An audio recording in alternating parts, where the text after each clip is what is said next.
Hi, Ray Bakergen again with the Wounded Artist Project, and today we're with Justin Sutton. Justin, thank you very much for having us here today. Thank you, Ray. Yeah, and Justin is you're the president of... I'm actually the founder and managing partner of the Interstate Traveler Company. Okay. We have a board of directors with other officers. Okay. And today, Justin is going to tell us about his brainchild, a hydrogen-powered and solar-powered maglev train system that he developed. And this will be coming almost full circle to one of the original videos we did in our series for our artists. We did an interview with a student at Lawrence Tech, Chris Nichols, and we talked about a car he had developed, interesting concept as a student.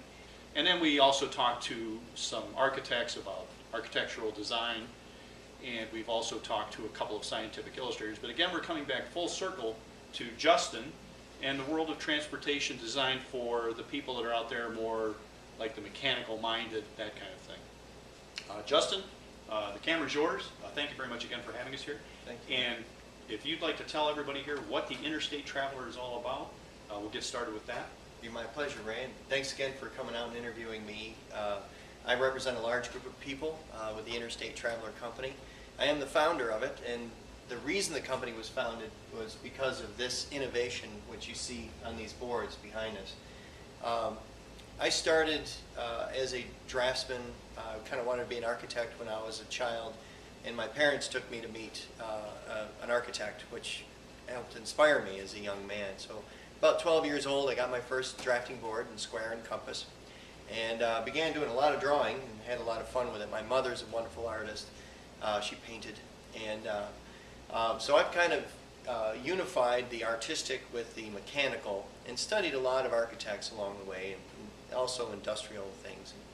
And just the timing was right in my life to innovate this amazing infrastructure system.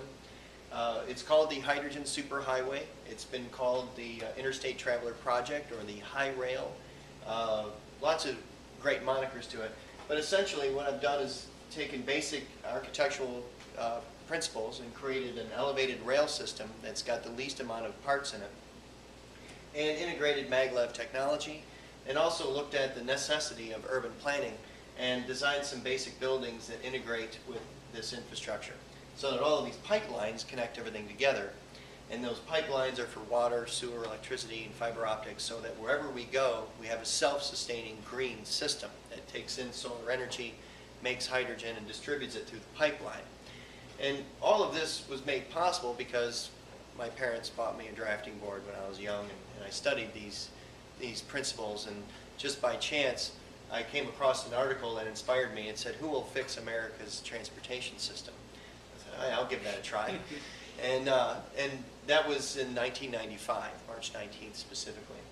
So I realized as a business person that you have to be able to communicate ideas, and most people are visual first in many ways, so that you can communicate a lot to the mind just through an image.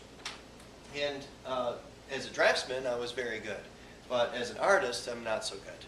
You're more of a sketch artist, yes, if you don't mind me interrupting. yes. Here. But as we talked prior to this. Right, because I'm colorblind, I could never really differentiate colors, and I would draw somebody that was, I just couldn't do that, and I never had a chance to express myself using color. So there's Tommy, my cat, hey, Tom. Introducing himself. Tomcat, okay. Yeah, of course. So I painted, well, sorry, I didn't paint. I sketched with pencil and did a lot of really nice, some basic portrait work, and can draw animals, and I actually drew an ant that was quite amazing. And so I really enjoy that type of artwork because I can do that. But I knew that as a business person, I needed to be able to take what I could do to communicate ideas and actually find somebody who's more skilled than I am. And that was this gentleman by the name of Chet Johnson. And Chet Johnson is an illustrator. He's also a musician. He's an amazing guy.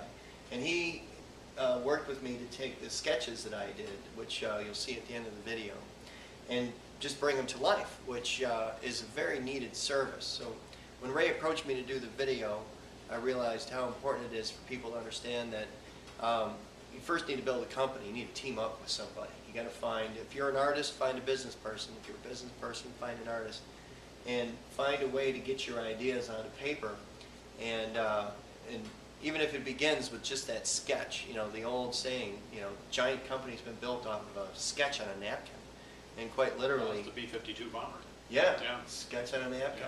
Yeah. Even this, the very first drawings of it were just sketches in a sketchbook that were very childlike, and I just kept working on them and drawing new copies of it. But now, as you have described the piping, what is actually the piping? Can you describe how the system actually operates? This is the lower part of the rail system. Yes. You see a traveler in the back there. Yes. The system is solar powered during the day and then hydrogen powered at night. Is that correct? That's correct, yeah.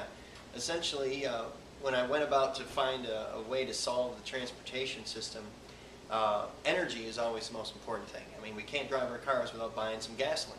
So you got to have energy coming in from someplace. So the National Transportation Network, even now, is dependent on diesel fuel or coal. You know, there's mostly, really, China is just now getting rid of all their coal-fired trains. You know, historically, China's burned enormous amounts of coal to run locomotives. Thank God they're modernizing.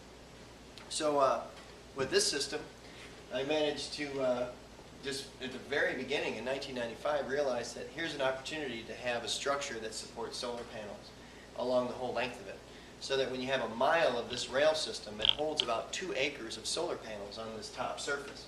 This is about 6 feet from point to point here. Okay. So it's a very large structure. Now all that solar energy comes in, and we can put some diagrams up on the site, or you can come to our website and see them. The solar energy comes in, and we use it to break water down into hydrogen and oxygen. It's called electrolysis. We can take a 9-volt battery and throw it in a glass of water and see little bubbles accumulate on the electrodes. Those bubbles are hydrogen and oxygen. Hydrogen, right, okay. Yeah. Yes. So we sequester the hydrogen and oxygen we produce by electrolyzing water, preferably like you know, sewer water and things like that. We can mitigate the sewage through the use of electrolysis to reduce it, and then we run the remainder through something called a plasma arc reactor, which is technology available today that essentially is like a giant spark. It's like lightning in a bottle, and it actually will take, and it runs on electricity or hydrogen gas, but it takes a 50-50 mix of solid waste and water and completely vaporizes it and generates energy for steam drive and things, but gets rid of all the biological contaminants. So we integrate that technology into this as well, and that enables this whole thing to be a self-sustaining infrastructure system. So that's one of the things that actually helps sell this, is the remediation of the cleaning up of all the wastewater. Absolutely. Oh, wow. And Yeah. it comes out as pure water on the other end? Yes, it's about 30 gallons per mile per hour at the base end. It's not an enormous amount of water, but if you got 1,000 miles, that's 30,000 gallons of water an hour. That's quite a bit of water, and it's not much compared to like New York City, which is consuming that much in a minute probably. Right. But it's still very important for all of our urban development, because the traveler stations you see illustrated, the pyramid complex to go over highway interchanges, which is essentially a pyramid version of the Eiffel Tower, same structural concepts. It has over 1 million square feet of glass on its surface, and there's companies that make solar glass, which is transparent to the people on the inside, just looks like window tinting, but that surface area generates 1 megawatt per hour, you know, in solar energy, which just because it's coated with the material. So that building is a megawatt per hour power plant, as well as a place for condominiums, shops, restaurants, and things like that. It's really good that you're using the term power plant as well. Yes. On a cloudy day, it still is effective, or? Yeah, the rule is that, you know, we see, because of electromagnetic energy or radiant light that's reflected from things, that's how we see. And as long as there's enough energy for us to see, solar panels make power. The same energy that affects our retinas affects a solar panel. So depending on how bright the day is, yes, that will affect how much energy you produce.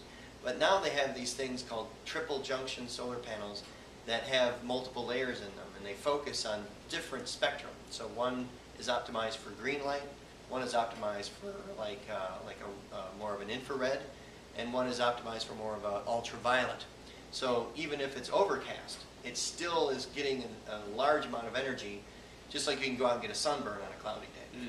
Yeah, and then in the evening, the hydrogen is reprocessed back in Exactly. to create electricity to run the system. Absolutely. Uh-huh. Yeah, we can run it directly off the solar power, but the hydrogen production system is the energy conversion apparatus that buffers the power. Mhm. So as the solar energy comes in, we break down water, make hydrogen and oxygen, and that's stored in utility substations every 3 miles. You can read about it on the website. And when the system demands power, which is changing all the time, it draws the energy from fuel cells or from some other form of energy conversion device that consumes the hydrogen. Could be like a DC electric generator that's running off a gas turbine that runs on hydrogen, those types of things. Okay, all right. I noticed that you have several different types of pods here. One's actually a horse transporter. Yes. Of course, I mean, it could be people as well, or Yep. product. Motorcycles. It could be cargo. Yeah. You have one here that's actually a hospital unit. Yeah. Very interesting. Complete with an ambulance inside. Yeah. It must be brought into the station. Yeah, that's one of the most important things that we face here in the United States is our highways are very dangerous. Certainly the bridges. Yeah, the bridges, yeah, especially when they collapse underneath you. Right. It's about 40,000 people a year on the interstate highway system alone. It doesn't include surface streets. This is the Bureau of Transportation Statistics and the Texas Transportation Institute account for the number of fatalities in automobile accidents on the highways. And it ranges between 35,000 and 40,000 a year, which is, we lost 53,000 battlefield casualties in the war or the police action in Vietnam over 9 years. Mhm. 9 years versus 13 months in the United States of men, women, and children dying in car accidents. There's an enormous number of people dying on our highways that don't need to. This system enables us to have this rail system bring a full critical care surgical team to the scene of an accident. So you don't have an ambulance stuck in traffic. For those people still foolish enough to drive cars under it. Well, I'm trying to help you out here. I like to, yeah, thanks. I like to drive, you know. Right. And, Cars won't disappear. Yeah, they won't disappear. Right. And you couldn't build enough of this to make cars disappear, but we create a new infrastructure that'll supply hydrogen to people who want to buy it and run their cars on it, because any car will run on hydrogen, and they already burn. Gasoline is a hydrocarbon. It's the hydrogen in the gasoline that's actually being burnt. So any car can be converted. And but having this infrastructure in place, it creates jobs for millions of people. And we've actually met with the Green Jobs for Veterans group in Washington, D.C. Mm-hmm. Good. And essentially, these traveler stations, which we see up here, when this system is built out for the full United States interstate highway network, the Eisenhower Interstate Highway System, which is 54,000 miles, that will encompass about 80,000 traveler stations. Those traveler stations will have businesses in them.